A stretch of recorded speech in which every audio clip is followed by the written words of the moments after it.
Olá a todos e a todas. Vamos retornando aí às nossas atividades, se não ser Contabilidade 2. O tema da aula de hoje, a gente vai falar da estrutura oficial das demonstrações contábeis, sobretudo o balanço patrimonial e a demonstração de resultado.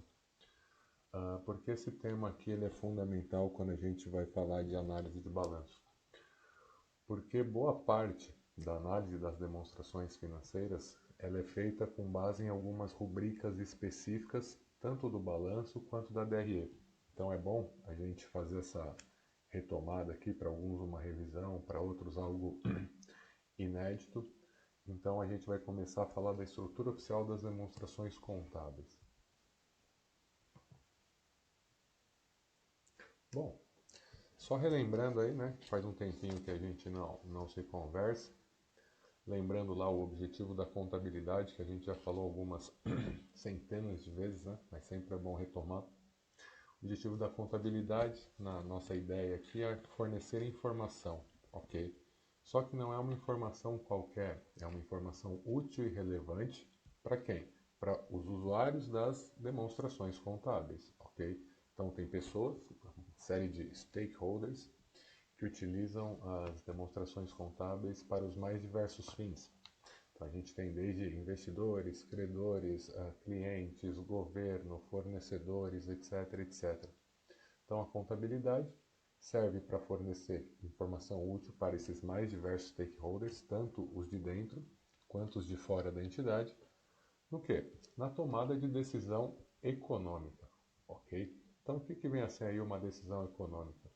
Vem a ser qualquer decisão vinculada à entidade. Então, por exemplo, vou comprar uma ação de uma entidade, vou vender uma ação de uma entidade, vou fornecer empréstimo para uma entidade, não vou fornecer empréstimo para outra entidade. Então, são decisões desses stakeholders em que o foco seria essa entidade que está sendo analisada. Além disso, há um objetivo secundário na, na contabilidade, da contabilidade, mais precisamente falando, que é um termo em inglês que não existe uma tradução muito bacana no português, que é o termo stewardship, como vocês veem aí na vossa apresentação.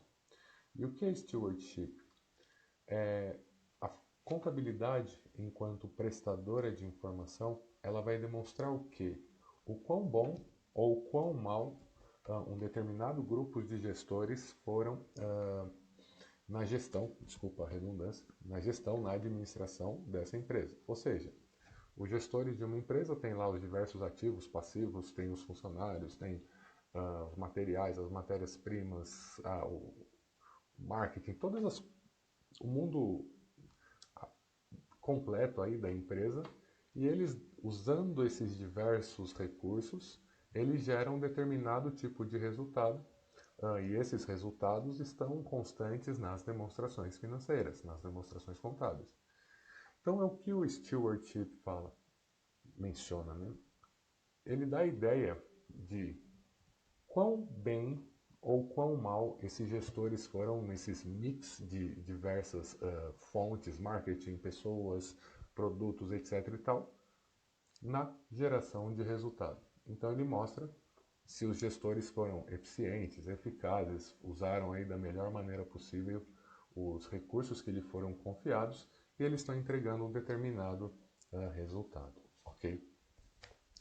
E como que a contabilidade vai atingir esse objetivo, esses dois objetivos, né? Então, a contabilidade, sobretudo aquela para usuário externo, a gente vai falar da contabilidade para usuário interno logo mais no nosso curso, aí daqui umas 2, 3 semanas.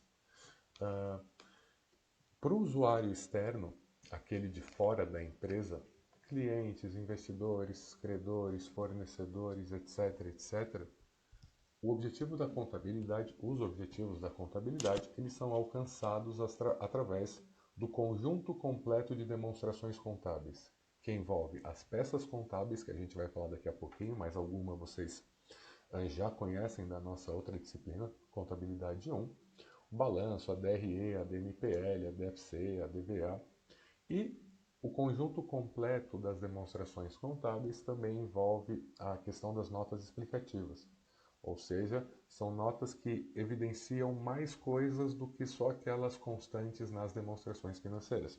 Vocês devem se lembrar lá, o balanço é uma página, a DRE é uma página, a DMPL é uma página, e nem toda a informação útil e relevante de uma empresa é alcançada através só da geração dessas peças contábeis, que a gente já estudou. Então, o conjunto completo das informações contábeis, das demonstrações contábeis, envolve aí a disposição aos diversos usuários de notas explicativas, que, como o próprio nome diz são explicações mais pormenorizadas do que constam nessas peças contábeis, inclusive de alguns itens que não constam nessas peças, em virtude dos não critérios de reconhecimento dos diversos tipos de ativos, passivos, PL, receita e despesa. Bom, a gente falou isso aqui na nossa primeira disciplina, Contabilidade 1. A gente tem aí as demonstrações contábeis obrigatórias.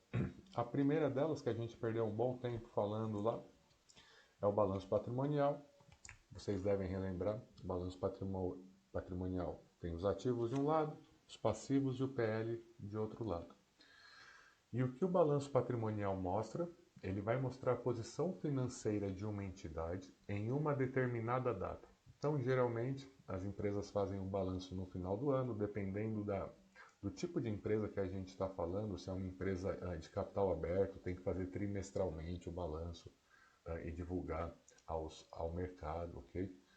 Bancos fazem semestralmente, seguradoras semestralmente.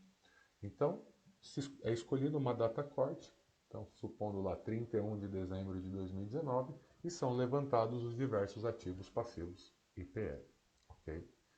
A gente tem também, como a gente já estudou na nossa disciplina Contabilidade 1, a demonstração de resultados. E diferentemente do balanço patrimonial, a DRE, a sigla da demonstração de resultados, ela evidencia o quê? O desempenho de uma entidade em um determinado período de tempo. Então, enquanto o balanço mostra a posição financeira através de ativos, passivos e PL, a demonstração de resultado ela vai mostrar o desempenho medido através do quê? De lucro ou prejuízo. Lembrando lá vocês que lucro ou prejuízo é a diferença aritmética entre as receitas e as despesas.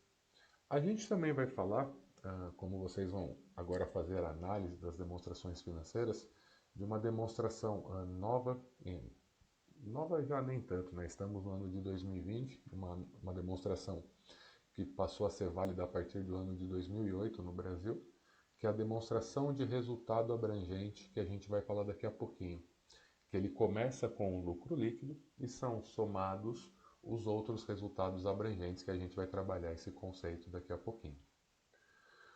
Além dessas duas demonstrações que a gente já mencionou, balanço patrimonial e DRA, que é composto pela DRE e pela DRA propriamente dita, existe aí também, a gente estudou na disciplina Contabilidade 1, que é a demonstração das mutações do patrimônio líquido, a nossa DMPL.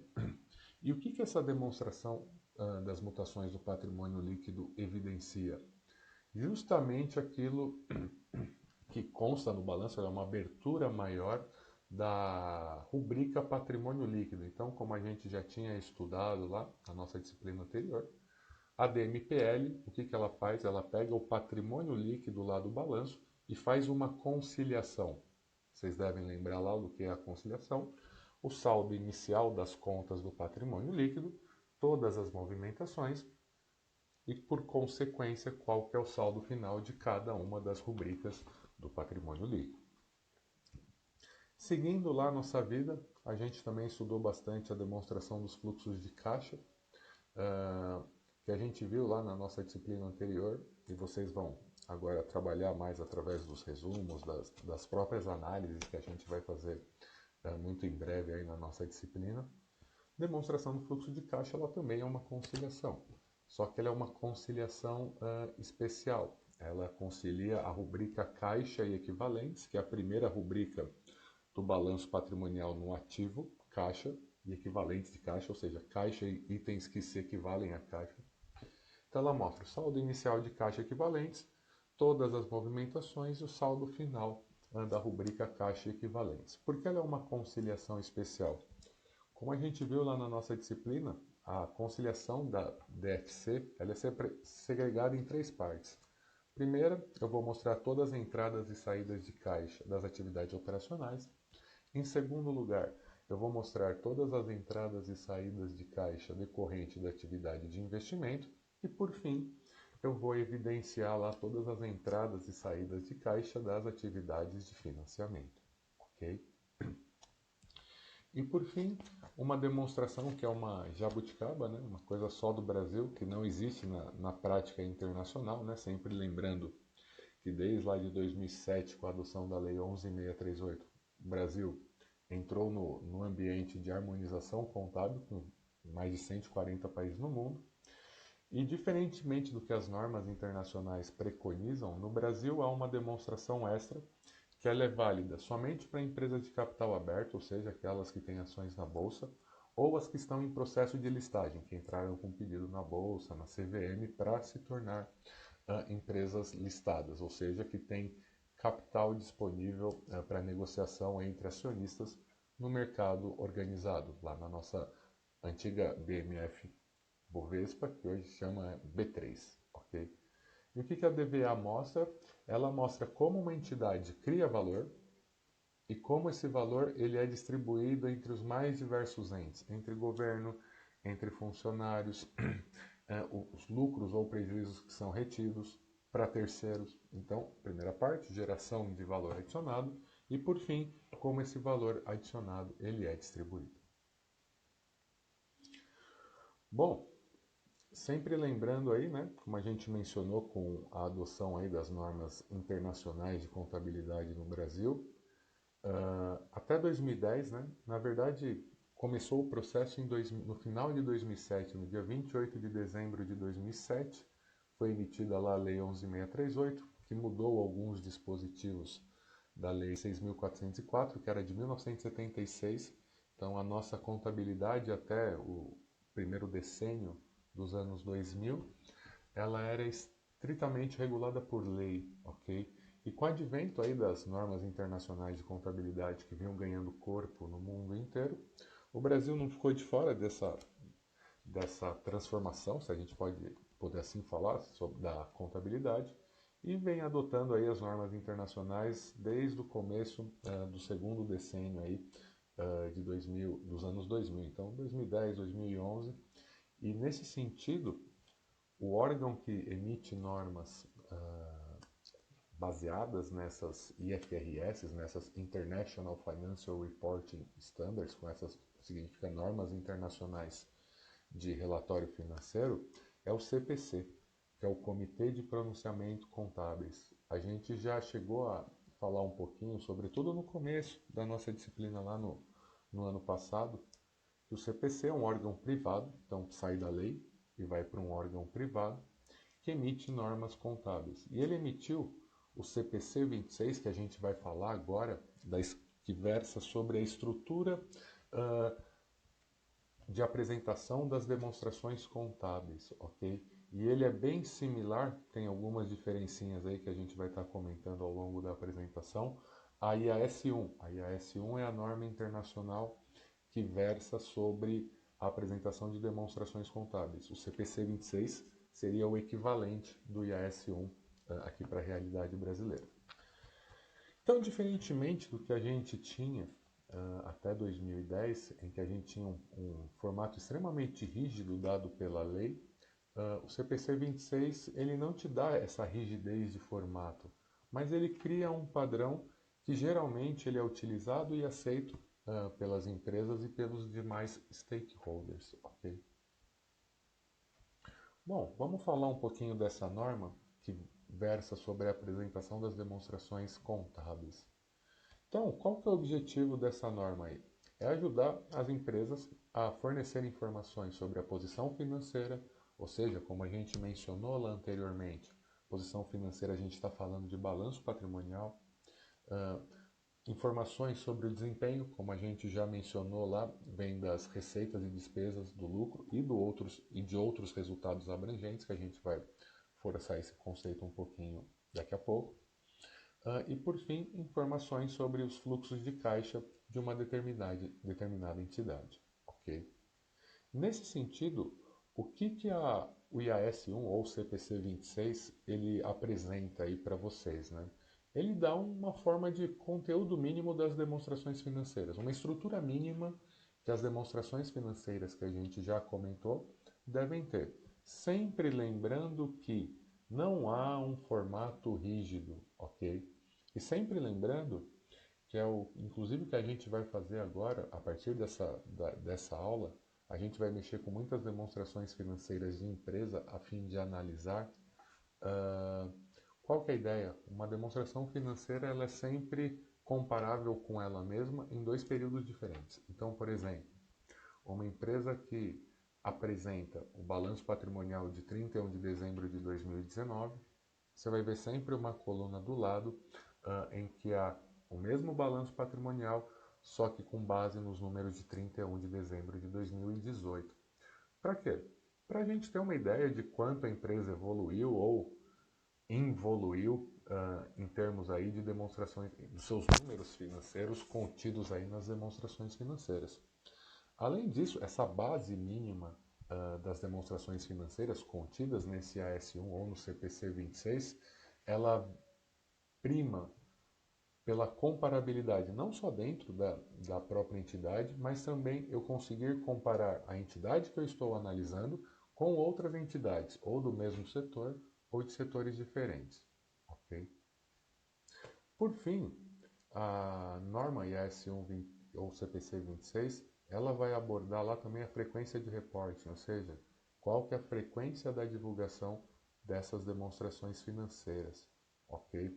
Então, geralmente, a gente já comentou isso aí no começo da apresentação, se publica no Brasil, aí é costumeiro publicar um balanço por ano, geralmente com a data 31 de dezembro de 2000 e X, 31 de dezembro, sempre tem um comparativo, mas dependendo aí do tipo de entidade que a gente está falando, se é um banco, se é uma entidade de capital aberta, capital aberto, essa frequência ela é reduzida. Então, empresas de capital aberto geralmente disponibilizam informações financeiras, demonstrações contábeis trimestralmente, bancos semestralmente, seguradoras semestralmente, ok? Vamos falar aqui, e esse quadrinho aqui ele é importante para vocês porque ele vai ser base de boa parte do que a gente vai trabalhar ao longo da disciplina aí, sobretudo a partir da próxima aula, que é a análise das demonstrações financeiras através de índices. Então, balanço patrimonial, como aquela ideia que a gente já tinha tanto do começo do nosso curso quanto do curso anterior de contabilidade 1, ele tem o ativo de um lado, o passivo de outro e o patrimônio líquido. O ativo ele é separado em duas partes, o ativo circulante e o ativo não circulante, ok? O passivo, a mesma coisa, passivo circulante e passivo não circulante. E o patrimônio líquido ele não tem essa divisão, ok? Então, o que vem a ser esse circulante, esse não circulante? A gente já comentou no começo aí do nosso curso na disciplina anterior. O circulante ele tem a ver com o ciclo operacional da entidade. A gente vai abordar um pouquinho mais no próximo slide. Mas só para ir adiantando, tudo que está dentro do ciclo operacional da entidade, o que é o ciclo operacional da entidade? É desde a entrada da matéria-prima até toda a produção, funcionários trabalham, a matéria-prima é transformada, etc. O produto está pronto e o produto é vendido e eu recebo o dinheiro pela venda desse produto. Então, todo o ciclo de operação de uma empresa. Então, em teoria, tudo seria circulante se estivesse dentro deste prazo dado pelo ciclo operacional. Como isso é uma coisa extremamente difícil de acontecer, dificilmente o ciclo operacional de uma entidade é muito bem claro, muito bem definido, há uma convenção nas normas. Então, tudo aquilo que ou é caixa ou vai virar caixa em 12 meses, em até um ano da data do balanço, entra no ativo circulante. Então, por exemplo, se você está confeccionando o balanço de 31 de dezembro de 2020, o que vai constar no ativo circulante? Tudo aquilo que for caixa ou que for ser recebido dentro de 12 meses da data desse balanço, ou seja, tudo aquilo que for ser recebido até 31 de dezembro de 2021. E o que é o não circulante? Obviamente, tudo aquilo que não está constante no ativo circulante, que são os itens que vão ser recebidos após 12 meses da data do balanço, então qualquer recebível após 31 de dezembro de 2021, nesse exemplo que a gente deu, e os bens de caráter permanente. Então, por exemplo, imobilizados, intangíveis, participações societárias em que eu tenho controle ou influência significativa ou controle compartilhado, entrariam no ativo não circulante. Ok? No geral, as empresas fazem essa separação entre circulante e não circulante, exceto alguns tipos de entidade que a própria norma fala que seria mais relevante se eles não fizessem essa divisão, como, por exemplo, o caso dos bancos. Se você pegar um balanço patrimonial de um banco feito conforme as normas IFRS, você vai ver que ele é uma listagem de ativos e passivos por ordem de liquidez. Então você vai ver lá caixa, aplicações financeiras, títulos de valores imobiliários sem essa quebra do ativo circulante e do ativo não circulante, ok? E você vai fazer a agregação das rubricas com base na materialidade do item. Então, por exemplo, caixa é um item de agregação material, aplicações financeiras, estoque. Então você vai aglutinando as coisas nessas rubricas, porque senão, imagina todos os ativos de uma empresa qualquer aí, se ela listar todos por nome, assim, o tamanho do balanço que ia ficar um negócio descomunal, ok? Então, agregue pelo nível aí de materialidade e de similaridade entre os itens. Passivo circulante, como a gente mencionou aí no ativo, seriam todos aqueles itens que seriam recebidos até 12 meses da data do balanço. No passivo, o passivo circulante, o que seriam esses passivos circulantes?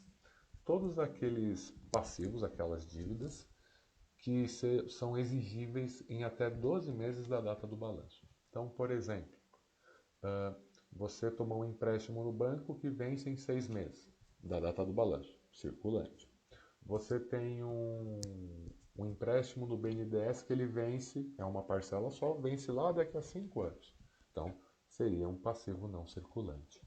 Ok? Então, é a mesma ideia. Até 12 meses da data do balanço, passivo circulante. Após 12 meses da data do balanço, sendo exigível após 12 meses, passivos não circulantes. Ok? Bom, aí a gente já abordou aí essa ideia aqui da distinção dos circulantes e não circulantes. A gente já comentou aí do ciclo operacional da entidade, que muitas vezes, ou seja, em 99% do tipo das empresas, ele não é bem definido, você não consegue falar com clareza. É 227 dias sempre. Não. Ele é algo extremamente misturado, ok? Então, existem poucas empresas que utilizam esse ciclo operacional. As que eu, pelo menos, conheço e que a literatura geralmente traz aí, são as vinícolas, que produzem vinho, e os estaleiros, que produzem os navios, que têm prazos maiores. Então, por exemplo, ciclo operacional de estaleiro é 3 anos. Então, nesse tipo de entidade, que o ciclo operacional ele é muito bem definido, se ele toma um empréstimo de 2 anos e meio, estaria no circulante, ok? Então, mas lembrando que isso é a exceção da exceção. No geral, a gente usa aí esse conceito dos 12 meses, ok? Além disso, mesmo itens que vencem após 12 meses, se ele tem o propósito de ser negociado no curto prazo, então, por exemplo, a entidade foi adquirir uma debênture da Vale que vence só em 2045. Se ela tem a intenção ou o modelo de negócios de vender essa debênture antes do vencimento, o adequado é você colocar dentro do ativo circulante, ok? E por fim, caixa e equivalente de caixa, ah, por ele já ser dinheiro, já ser o realizado, ele estaria lá também no ativo circulante. Ok? E todos aqueles itens, como a gente já mencionou, que é esperado de ser realizado dentro de 12 meses após a data do balanço. E passivo circulante, se o ciclo operacional for bem definido, como é a imensa minoria das empresas, caso que a gente mencionou aí dos estaleiros, para o ciclo operacional do estaleiro, 3 anos, tomou um empréstimo de 2 anos e meio, estaria no circulante, ok? Mas isso, como a gente mencionou, é a exceção da exceção, ok? Bom, e aqui é a estrutura que a gente já tinha mostrado anteriormente, com algumas quebras aí, né? Então, o ativo circulante, que a gente já mencionou, e o ativo não circulante, como a gente já tinha falado anteriormente, ele tem uma quebra em 3 itens, ok? Então, em primeira parte, em primeiro lugar, são os ativos não circulantes que a gente chama realizável a longo prazo, ou seja, ele é realizável em caixa. Sempre que a gente fala realizável ou exigível, a gente está falando de dinheiro. Se realiza ou se paga em dinheiro. Então, realizável a longo prazo significa aqueles ativos que vão virar caixa após 12 meses. Ok? Investimentos societários. Uh, aqui eu estou falando aqui uma ressalva muito grande, porque seriam os investimentos societários em que a entidade tem o controle, ou a influência significativa, ou o controle compartilhado.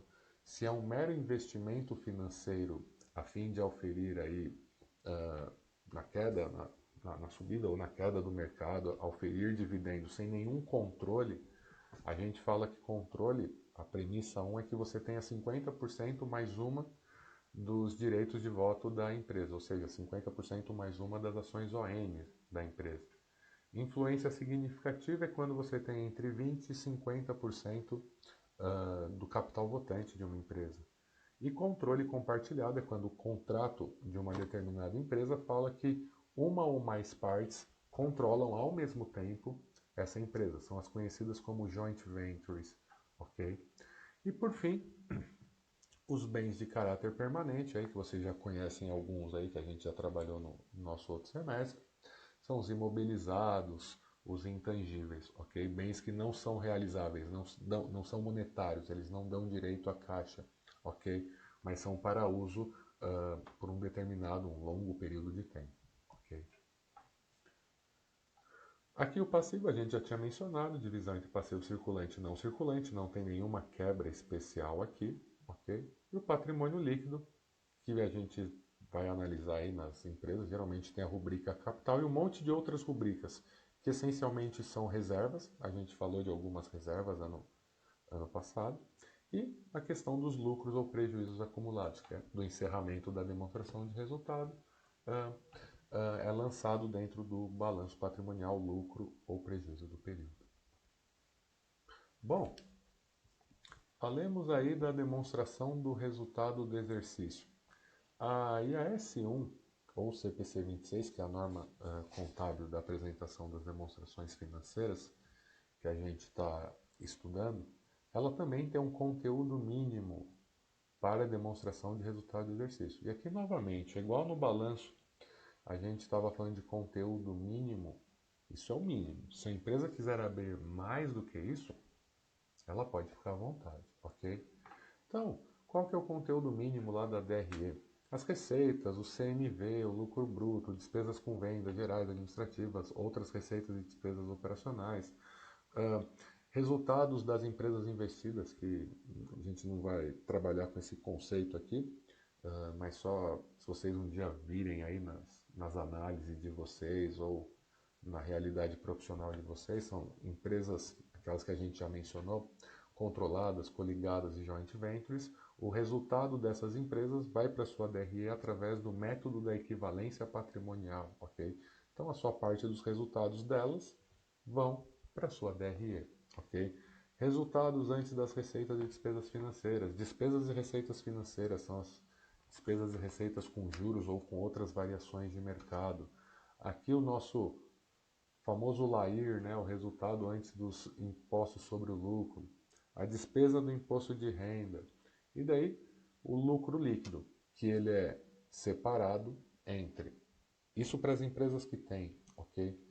Isso é uma inovação do CPC 26, do IAS 1, com a prática que a gente fazia até então. Você tem que separar o seu lucro líquido, o seu resultado líquido, entre as operações continuadas, ou seja, as operações que existem ainda na empresa e que vão continuar existindo, e as operações descontinuadas, ou aquelas operações que pararam de funcionar ao longo do ano. Então, por exemplo, você tem a Saraiva. Saraiva tem o negócio físico e o negócio digital, negócio de vendas via internet.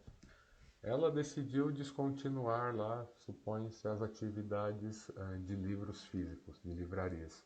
Então, todos os resultados das livrarias físicas estariam aqui dentro desses resultados de operações descontinuadas. Ok? E por que isso é importante? Né? Para mostrar para o meu usuário, sempre lembrando lá do objetivo da contabilidade, que é fornecer informação útil e relevante para um determinado usuário. Falando, olha, usuário, esse resultado aqui que eu estou tendo com essas operações descontinuadas, possivelmente no futuro próximo ele não vai existir, ok?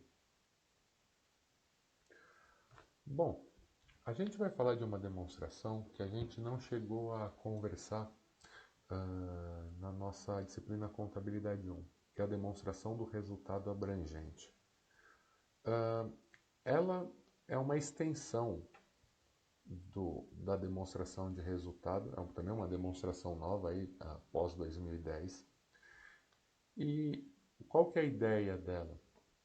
Existem algumas receitas e despesas que não são lançadas dentro da DRE, ok?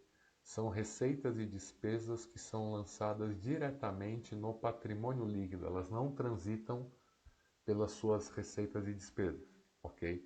Ela aumenta ou diminui diretamente o seu patrimônio líquido. Então você vai debitar ou creditar diretamente o patrimônio líquido. Não transita pela demonstração de resultados, ok? E quais são as fontes desses outros resultados abrangentes? Aqui, novamente, reforço. Eles são receitas e despesas, porém, são receitas e despesas que não transitam pela DRE, mas transitam pelo patrimônio líquido. E existe uma demonstração obrigatória, chamada demonstração do resultado abrangente, que mostra especificamente esses outros resultados abrangentes. As receitas e despesas que são chamadas de outros resultados abrangentes são essas 5 que a gente tem aí na apresentação, que é a reavaliação de ativos imobilizados e intangíveis, que no Brasil é proibido, mas no exterior existe, ganhos ou perdas atuariais em planos de benefício definido, ok? A gente não vai entrar na especificidade, porque são alguns conceitos bem específicos aqui, que não é o core da disciplina de vocês. Ganhos ou perdas decorrentes da variação cambial, quando você converte demonstrações contábeis em moeda estrangeira para moeda funcional, também é um outro resultado abrangente. Ganhos ou perdas de ativos disponíveis para venda, que hoje são chamados de ao valor justo através de outros resultados abrangentes. E, por fim, a porção efetiva de instrumentos de hedge em um hedge de fluxo de caixa, ok? Isso aqui é só para curiosidade, se vocês virem aí ao longo das análises de vocês, saber que existe, ok? Mas o que eu quero que vocês entendam é que isso são receitas e despesas, mesma definição, que não transitam pela DRE, mas eles são lançados diretamente dentro do patrimônio líquido, ok? Então, aqui é a carinha da DRA. Ela é diferente da DRE porque a última linha da DRE que a gente conhece é o lucro líquido. Na DRA, a primeira linha é o lucro líquido, ok? Daí você vai somar ou subtrair os diferentes resultados abrangentes e você vai ter lá o nosso resultado abrangente total, que é o somatório entre o lucro líquido da DRE e esses outros resultados abrangentes. Aqui, um cuidado para vocês, ok? quando a gente vai analisar aí as demonstrações financeiras, a gente já comentou isso algumas vezes, sobretudo nos nossos 2 primeiros encontros presenciais. O Brasil ainda ele tem uma questão que é diferente do mundo, do resto do mundo. Ele apresenta a demonstração financeira individual do controlador de um determinado grupo de empresas e a demonstração consolidada, ok? Bom, no mundo inteiro, se uma empresa A tem controle, ou seja, ela manda numa empresa B, ela não precisa apresentar a DF da empresa A. Ela tem que fazer um negócio que em contabilidade chama-se demonstração consolidada. O que significa isso? Seria as demonstrações financeiras da empresa A somadas com a da empresa B. Ok? Então, nesse sentido, teria a demonstração de 2 empresas juntadas, como se fossem uma empresa só. Por que isso ele é relevante? Porque eu posso ter uma série de transações entre a empresa A e a empresa B que inflam ou o balanço e a DRE da empresa A, ou que inflam o balanço e a DRE e os demais demonstrativos da empresa B. Então, quando eu somo e faço os ajustes retirando, é o que a gente chama eliminações, eu elimino essas transações também chamadas de intercompany, eu tiro esse efeito desses possíveis inflamentos entre a empresa A, operações entre a empresa A e a empresa B, ok? E os analistas aí, eles utilizam somente os números consolidados, ok? Analistas de mercado, eles desconsideram a DF individual do controlador. E é justamente isso que eu também quero que vocês façam, ok? Quando a gente for fazer as análises aí, tanto a partir desse tópico da nossa disciplina, quanto os tópicos da frente, somente utilizem números consolidados. Somente utilizem números consolidados, ok? Então a gente vai trabalhar daqui a pouquinho aí com a demonstração financeira da Petrobras, ok? Para a gente ter um modelinho aí.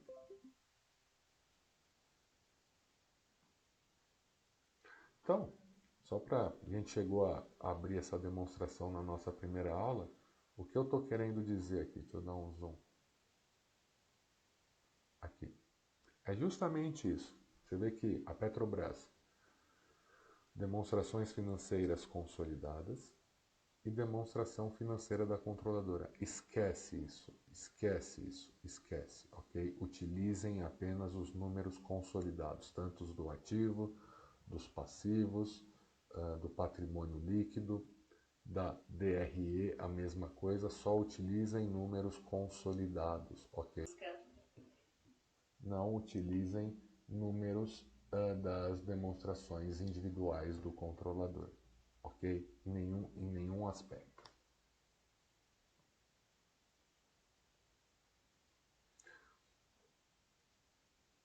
Bom, então aí na sequência a gente tem 3 exercícios aí que vocês vão fazer aí.